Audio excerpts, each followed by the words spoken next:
दलित समुदाय के पास 84 सीटें हैं लोकसभा की जो रिजर्व्ड है। इसमें दलित उम्मीदवार ही हो सकता है। भारतीय जनता पार्टी को 2019 में इसमें अप्रत्याशित सफलता मिली थी। 84 सीट्स में से जो एससी कास्ट के लिए रिजर्व है, 46 भारतीय जनता पार्टी और ने जीती थी।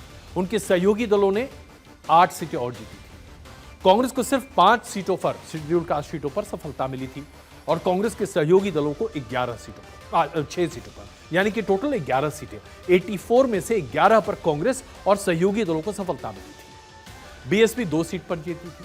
तो कुल मिलाकर अगर आप इस पूरे खेल को देखें तो आप समझ जाते हैं कि आज भारतीय जनता पार्टी के लिए बहुत महत्वपूर्ण है कि दलित वोट बैंक पर वो अपने कब्जे को बहाल रखे।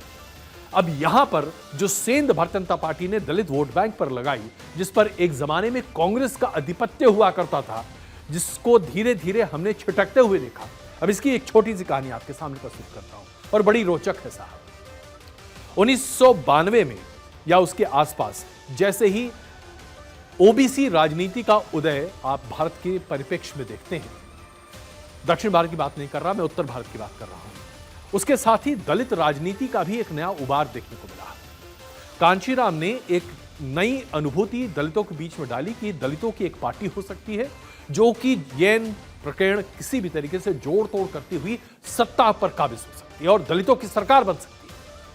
इसी के आधार पर 2012 में आपने मायावती को मुख्यमंत्री 5 साल के लिए बनते हुए देखा उत्तर प्रदेश में।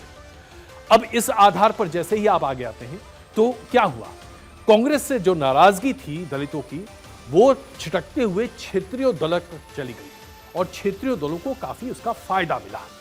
लेकिन कांग्रेस को जो छिटकाव देखने को मिला था और जो क्षेत्रीय दलों को जो समर्थन मिल रहा था दलितों का, इस समर्थन को भारतीय जनता पार्टी ने 2014 में तोड़ दिया।